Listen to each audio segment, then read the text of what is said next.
All right. Hello, everyone, and welcome to this week's edition of Elections Weekly. I'm your host, Eric Cunningham, as usual. And with us, we got Joe Szymanski. We don't have anyone else. We don't have Dylan on team today right now, but we don't have him on stream on stream. But we do have a good show for you going on. We're going to talk a little bit about um, upcoming elections. We're going to talk about some of the stuff going on in Georgia, in particular, some of the election stuff going on there. But first and foremost, we're going to get into, uh, yep. We're going to get into all of this, and then we're gonna start though with stuff about the Queen, Queen Elizabeth II. Obviously passed away over yesterday at the age of 96. Had a 70-year reign as Queen of the United Kingdom, one of the longer monarchies known in human history. Only Louis XIV is confirmed to have a longer reign than Elizabeth II. And her reign saw the decline of the British Empire. I think I saw someone say this, and I think this is pretty accurate, that Queen Victoria's death marked the end of the 19th century.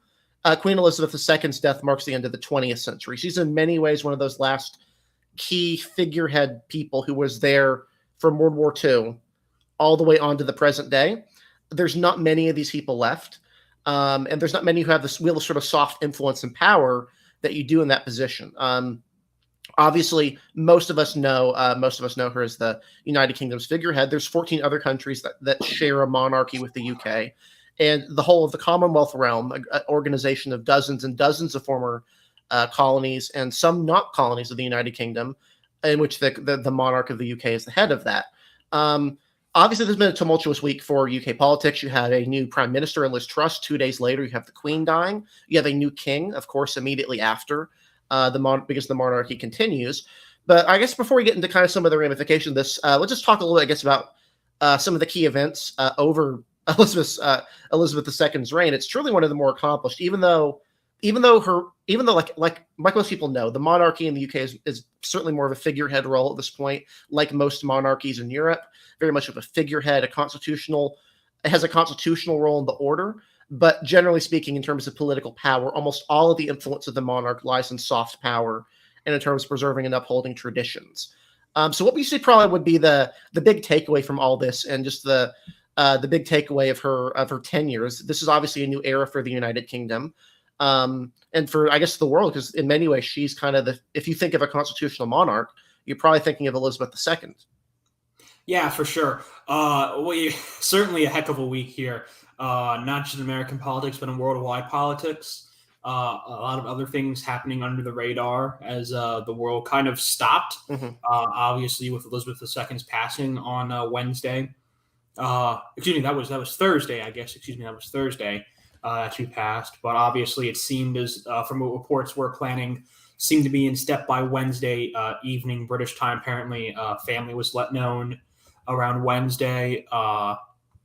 Obviously, I think most people seemed to understand what was going on when it was let known that Prince Harry was coming over from his home in Los Angeles to be at Balmoral. I think that was kind of the sign most people took that the end was near. Or at the end it had come in that regards. But at the very least, certainly a wild week of change for the United Kingdom, especially as they deal with what seems to be on their side of the pond, what seems to be going towards a pretty significant economic downturn and massive concerns about energy prices going into the winter, which the energy prices thing is not just a them concern, that is a whole Western Europe thing, as the conflict with Russia due to their Ukraine invasion continues. Mm-hmm. Yeah, and obviously, whenever there's a new monarch, you see things different. You see differences in the political system and the political process. What will be interesting to see is how Charles steps into the fray here. Obviously, he's been set up for this his entire life to take over the throne, but he could not have picked a worse time to have to ascend to the throne here.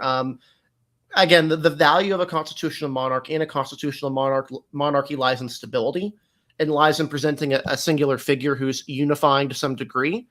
Charles is definitely more of not necessarily a controversial figure, but not certainly more controversial in many ways than Elizabeth. But he's He's not widely reviled, but he's certainly not in the same category of universally beloved throughout most of the world as the Queen is. Obviously, there's exceptions. There's exceptions to this, but if you were to ask many Americans about monarchy, they would say it's a very, very bad thing. But most of us would also have a pretty favorable opinion of Queen Elizabeth II. You asked about Charles. I think the general consensus from everyone is that this could go one of multiple ways. It could go well, or it could lead to, the decline of the monarchy, not the end of it necessarily. But I think this could have more ramifications for the Commonwealth nations and those other 14 countries that share a monarchy with the United Kingdom. May second guess a little bit more now that it's no longer someone who's as eminently stable, for lack of a better term, as Elizabeth. Yeah, I don't want to speculate too far there, but like this is at this point, this is when things start changing. Countries are already reconsidering their role with the monarchy. I believe like Jamaica, among a couple other countries, are reconsidering before she died. Now that it's after, this is the sort of moment where people would reconsider that sort of thing, the relationship. Yeah, for sure, and it'll be very interesting. Obviously, Charles, I think, will not be seen as a super stabilizing figure because Charles himself is already quite old. Mm-hmm. He's in his 70s. I believe he's in his 70s already. If not, he's in his late 60s, but I believe he's in his 70s already. He's 73. 73? Yep. Yeah, so obviously probably does not have that long of a time himself. Relatively to Elizabeth. Obviously, both her and Philip lived for quite a long time. So it's not impossible to think that Charles could live for another 20 years and be king.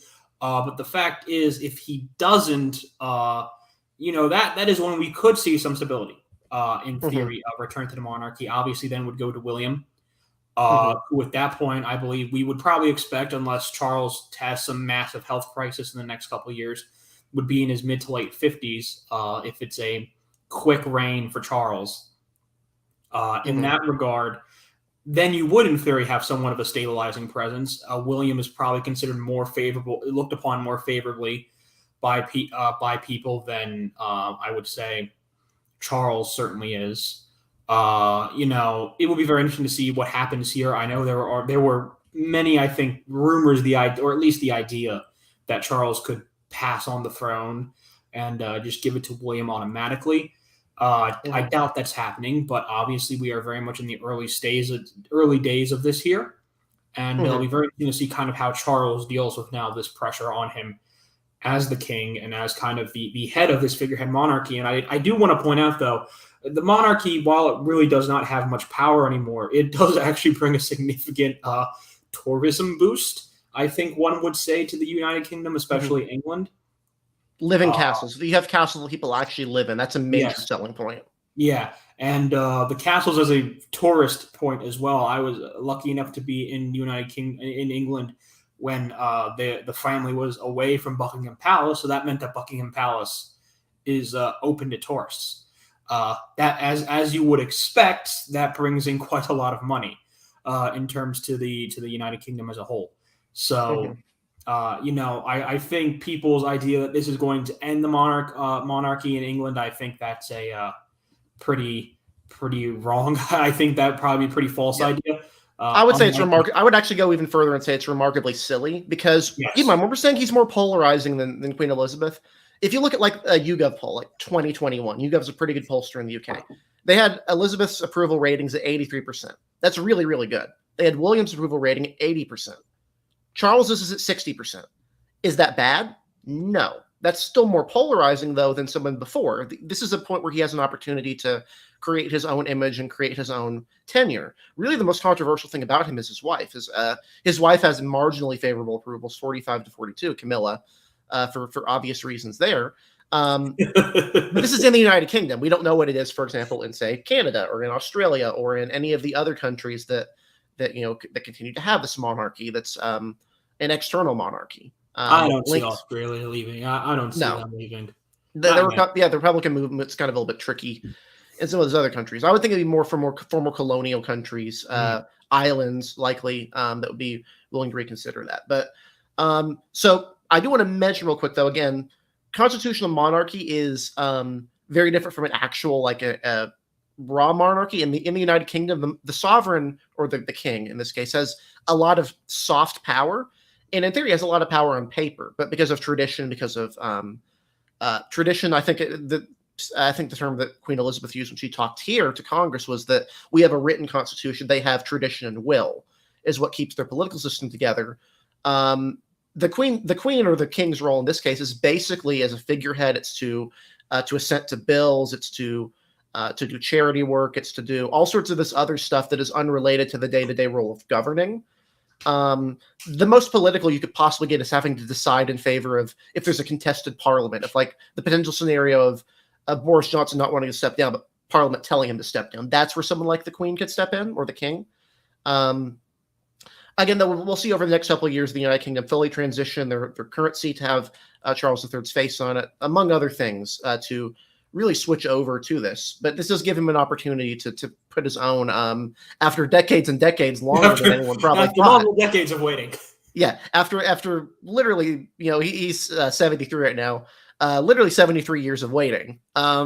Usually you expect the monarch to go away in their 70s or 80s. Like most people, you don't really expect them to live extremely long, not to the extent of 96. Truly a remarkable length of time. And again, that's one of those last connections we have to these figures. Elizabeth, someone who served who helped the military during World War II. That's how old. That's how adult during World War II. That was the point I tried to make. What truly a last gasp of a leadership from that era, Mm-hmm. truly. Yeah. Who was formative years during World War II and the Great War. Mm-hmm. Even President Biden and former President Trump, neither of them really had formative years during the war. Mm-hmm. The Queen most certainly did. Yeah. And, I mean, Joe Biden's 79. That's pretty old, but that's not literally can remember World War II old. Yeah. I mean, we have to remember the Queen was what, 96 at passing? 96 years old. Yep. Yeah. So, I mean, 17 years older than Joe Biden. I mean, that is, again, like I said, formative years during World War II and the Great War. Well, not the Great, that's World War I, but during World War II and what happened there. The formative years that shaped her, what her passions were as a leader. She was quite basically the last one. And we will not have another one like that ever. At least not in terms of World War II. Yeah. We can have, there's always the possibility. We have the United States, we have plenty of people who are of age who can remember, say, the Vietnam War, who can remember the Cold War. We don't have anyone, I don't think, in our with a chance of becoming a true leadership who can remember World War II. Probably barely any who can remember the Korean War. It's truly a turning point, like I said, in world history. This is and it comes in a tumultuous period. You have this war in Europe and Russia, between Russia and Ukraine, where Ukraine seems to be finally breaking through. In the Donbass region, you've got rising tensions in Asia and China, Taiwan, Japan, the Korean Peninsula, all these areas. You've got conflicts in Oceania in terms of which country you're siding with. You're siding with the Solomon Islands, potentially switching their relationship to side more with China. It's a period in world history, and this is the sort of period where you would normally expect stability, but this is literally this is the moment that happens. So it'll be interesting to see how things go on and how Charles is steps up to the plate, as it were. He's had 73 years to prepare for this.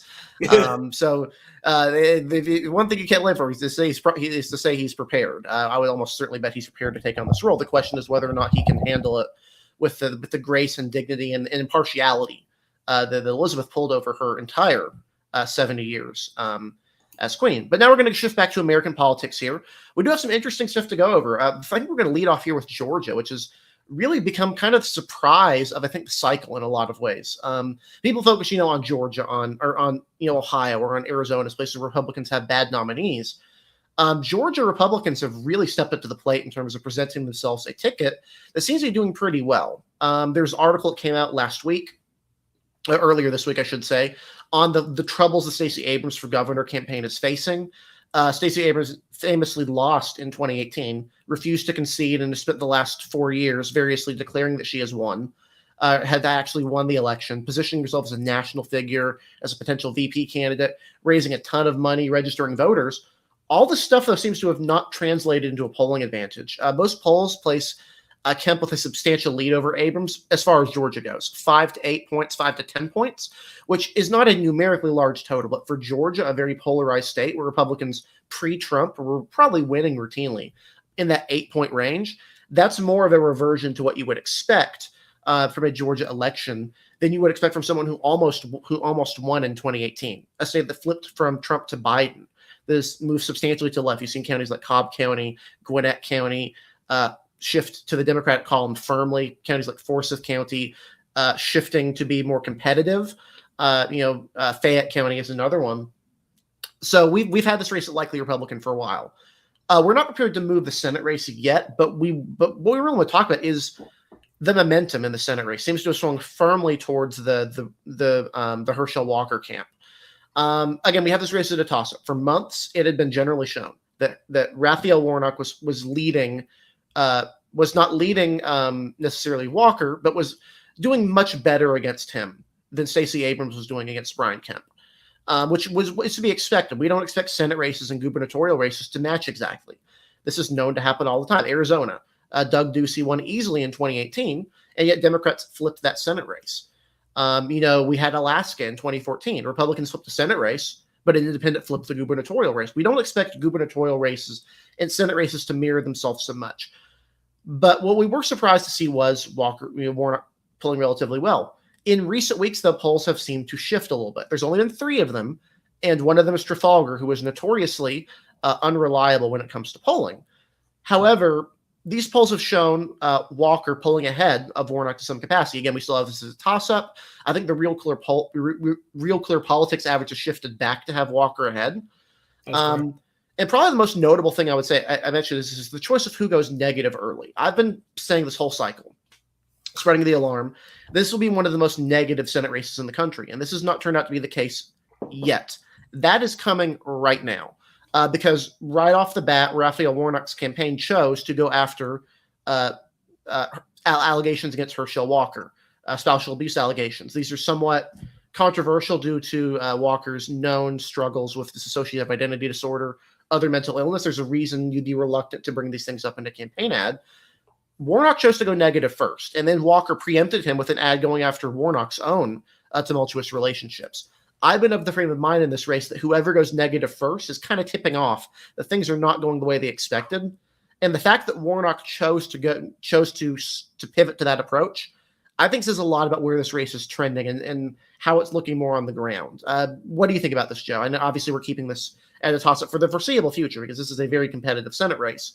But this is one of those races I think we initially thought maybe it would be Pennsylvania, Wisconsin, would be races Republicans would be more favored in. Right now, it looks like it's Nevada and Georgia are their best hopes for Senate majority. Yeah, obviously Wisconsin we still have rated as leans Republican, though it does seem like right now that Mandela Barnes has put up maybe a bit more of a spirited fight than we expected. Maybe Ron Johnson's favorables have caught up to him. But obviously, this is Labor Day now. This is the point where polls and campaigns really start to matter. It's after Labor Day. This is where we started to see the changes in 2020. This is where we're going to start. This is where we started to see the changes in Virginia and New Jersey last year. This is where we're going to start to see the changes, here in 2022. Georgia is – the fact with Georgia is that it is a close state. It's kind of just the fact of Georgia is that it is a close state. Even though it is shifting for sure, it is still a very close state, a very racially polarized state. And I think the fact is, though, is that you have a governor in Brian Kemp who is decently popular with a good chunk of the people of Georgia, the voters of Georgia. And it's incredibly hard for me to see Brian Kemp losing this race, to be fully honest. It makes it incredibly hard for me at this point. But, anything's possible. Obviously, anything is always possible, especially in a state like Georgia. But, Georgia is a state where I think it'll be very interesting to see what kind of we see in the data-wise come out of there and what we hear from out of there. This is not an easy state.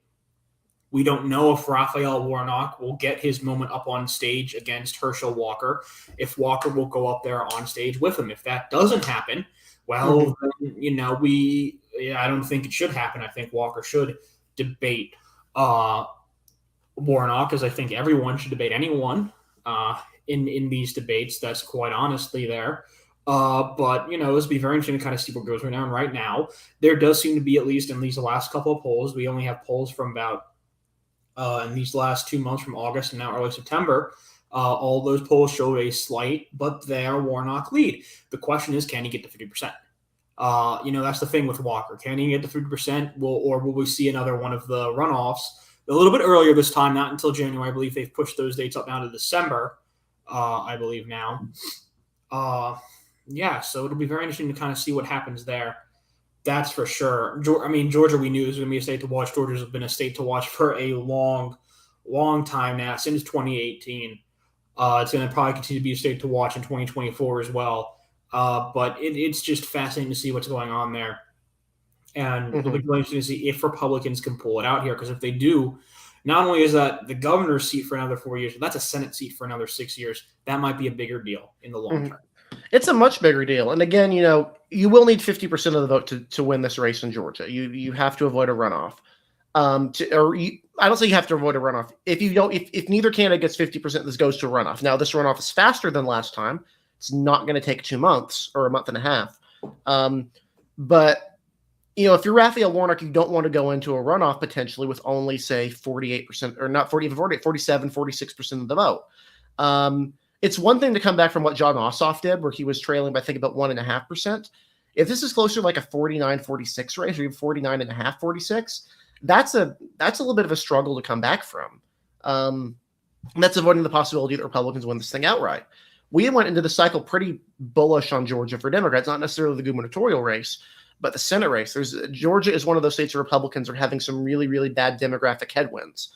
Most of the relocation into the state is from African-American voters, from Black voters. White voters have been shifting, white college-educated voters have been shifting to the Democratic Party by and large in Georgia. And then on top of that, you've got this decline in rural voters. Overall, it's been a pretty bad three-way hit for Republicans in Georgia. The fact that Kemp seems pretty well positioned and that Walker is starting to make a real impact in this race, really starting to solidify, this is a race. This is a race he has a very good chance of winning. If you're Democrats, I think this would be probably the state you'd be the most annoyed to lose. Winning Arizona, that'd be great. Winning Pennsylvania, all the stuff is great. Georgia State, they put a lot of their eggs in. This is the state where they can come in long term. This is the state where they can win. This is the state where they can set up themselves for a future. 4 more years of Brian Kemp and 6 years of Herschel Walker. That's not what Democrats would want to see. That's not what voters have been sold, what Democratic activists have been selling for the last 4 years, which is that blue Georgia is inevitable. Stacey Abrams is going to lead the way. It's going to be, it's going to be this set thing. I think the best way I can put it is this is not what Democrats would have planned. This is not their ideal plan in Georgia, is to lose both of these races or one of them. That's without even considering the legislature's out of reach. Statewide offices don't seem to be a viable target for them.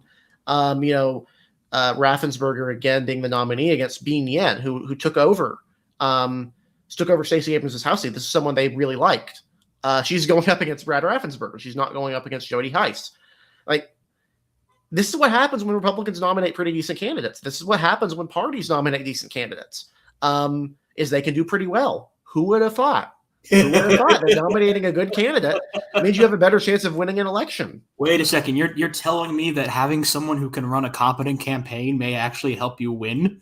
Oh my God! What a novel concept, Eric! What a novel. And again, like Herschel Walker's not an A-tier candidate. He's run a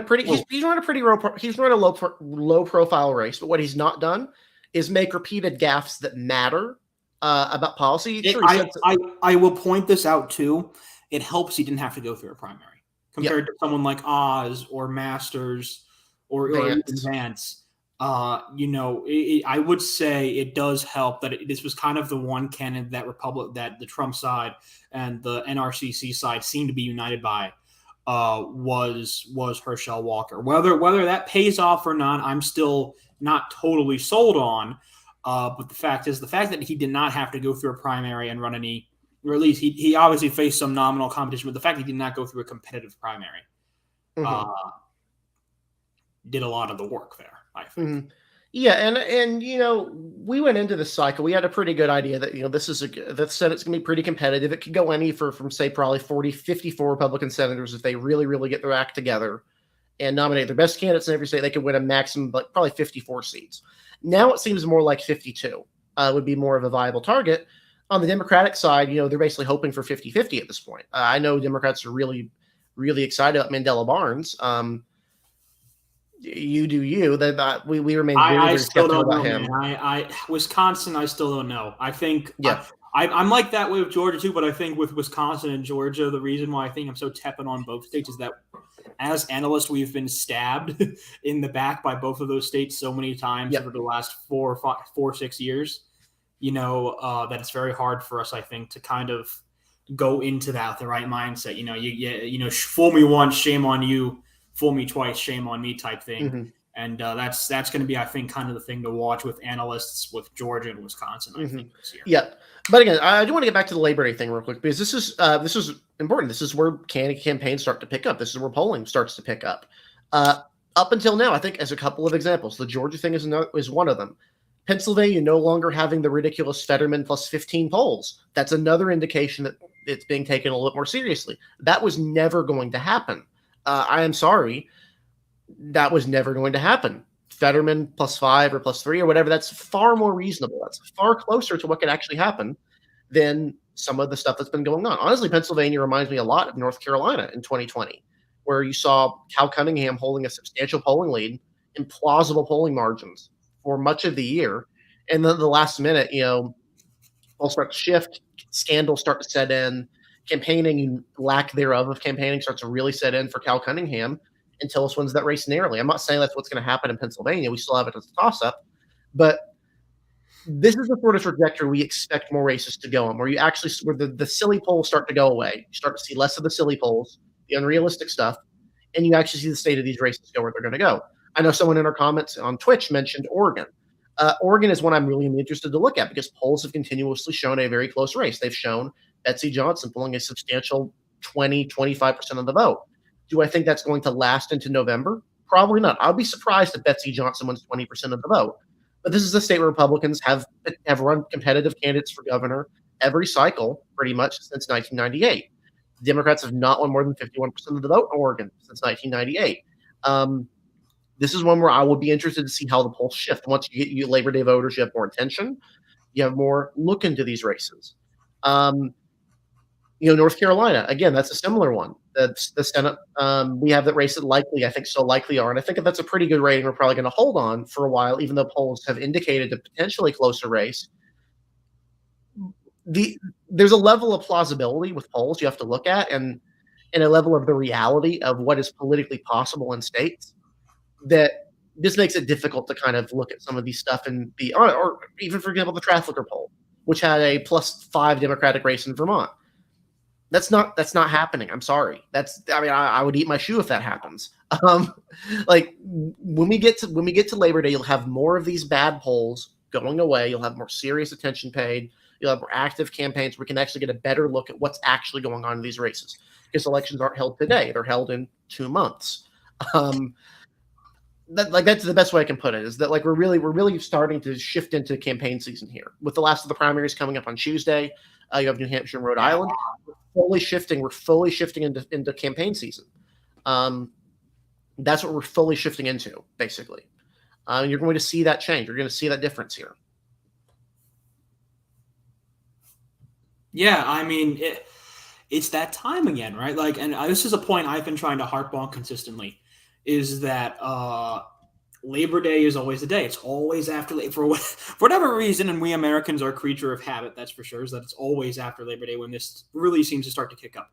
It'll be really interesting to kind of see where it goes from here. Of course, we're hoping to have some rating updates for you guys on Monday or Tuesday at this point. Won't be a big one, I'll be perfectly honest, but we're looking to have one. Looking maybe more towards state level stuff, just as a small hint. I think we're probably looking towards a little bit more towards states than House districts, I think, at this point. Yeah, I think we're really happy. I think we're relatively happy with how our House ratings look. We have it 218 Republican. We have that 218 Republicans favored, and then 24 toss-up districts listed right now. That's one thing. Again, we also want to keep an eye on some of these other states. We've avoided shifting states like Ohio. We've avoided shifting states like North Carolina, like Wisconsin. We'll see if our gut here is holding on those. It very well could not. We could. I don't think we'll see a JD Vance loss in Ohio. But if polls continue to show stuff, we will have to consider that sort of stuff in our ratings. But we have been waiting for Labor Day to really start to hammer out where these elections are trending, where these races are going, and what we expect to see going forward in this election cycle. Whether this current climate is going to hold, even polling, special elections, all this stuff. Whether this is going to hold, we really don't know. It's going to be an interesting look going forward, to say the least. Absolutely. We're gonna have a lot of fun here. Obviously, I don't think at this point, I know it's going to be an interesting night, but I don't think at this point we're having a stream on Tuesday night. I think personal lives are going to potentially get in the way of that for most of us. But New Hampshire and Rhode Island, arguably the biggest states. Mm-hmm. Yep, and we'll keep you posted. We'll keep you updated on those on our Twitter account, of course, when those election results start to come in. We'll try to keep you updated and posted there because there are some interesting primaries going on in those two states, mainly in New Hampshire, where there's a competitive primary in both House districts, as well as the Senate race on the Republican side. Currently, an all-Democratic federal delegation. Republicans are hoping to change that this cycle. We'll see if they're able to do that. I have my doubts for some of these candidates, frankly, but we'll see. That's what we're going to be keeping an eye on Tuesday night, and we'll keep you posted, of course, on our Twitter account as we're looking at things. But with that, I think we probably covered all we need to cover this week. It's not been a really big political news cycle, to be honest. Aside from the elephant in the room of Queen Elizabeth's death, it's been pretty stable overall. So with that, thank you guys for watching. We really appreciate your support. Wherever you're watching us from, be sure to like, subscribe, comment, do anything you like. Share this with your friends. Yeah, share with friends. Yeah, we can't grow without your support, and you've given us so much support. We really appreciate it. We're super excited to shift into this campaign season to really start to focus in on some of these major elections going forward. And you can stick with us, Elections Daily, to get your news here. You can also follow us on Twitter at @DCunningham2, at Joseph Szymanski. Follow us on Twitter at elections_daily and elections-daily.com, where you get your political news, election tools. We got some stuff coming up there soon, hopefully. But with that, again, and thank a you guys new for watching. International writer too. We have a new international writer now. Yep, we're hoping to get some more international stuff coming in. We got a new writer we're excited to bring on, so be sure to stay tuned. But we appreciate your support. As always, like and subscribe. Do what you want. We really appreciate it. And we'll be here next week, hopefully on Friday, for Elections Weekly. Keep you updated on all the stuff that's going on in the elections and politics world.